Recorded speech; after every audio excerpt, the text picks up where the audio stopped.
Welcome to the racecourse for Wrexham's game against Woking, and three changes in the Wrexham lineup. And again, Mark, we seem to be talking about it all the time this season. It's the goalkeeping situation. Bachmann in for Coughlin.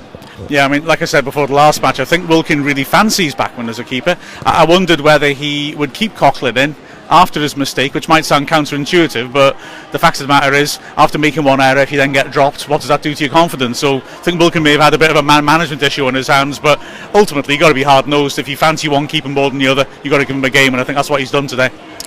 No Mark Carrington in the starting lineup, and a debut for young Ross White. Now, Ollie, he impressed in pre-season. I think he was one of the standout youngsters in pre-season, but gets a first start today. Yeah, surprising. It's a real shock, really, to everyone who saw the team sheet. Nothing wrong with Ross White. I think he had a really good pre-season, actually. He impressed me at places like Colwyn Bay, and he played quite a few of the games and did well. I think he scored against Hednesford as well.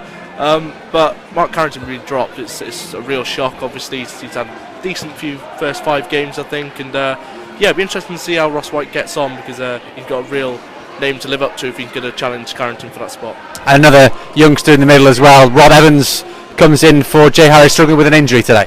Yeah, obviously it's enforced. Jay Harris, real standout performer, isn't he, for the Wrexham side? But Rob Evans, the words we tend to have used, is future captain. He's a real leader. He's the youngest captain we've had. He's a real influence in the middle, even if he is only, I think he's 18 years old. So it'd be great to see him get a few minutes under his belt. And Mark, how can we expect Woking to play this afternoon? They seem flexible. Gary Hill knows the ropes in the conference. He's been around at this level for a long time, had a lot of success as well. They seem to alternate between a back 4 and a back 3 depending on the opposition. Looks like a back 3 they're going to play today.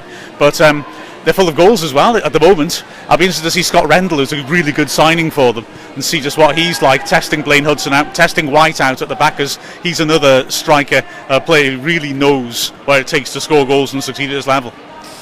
Woking have never won at the racecourse. It's Wrexham versus Woking.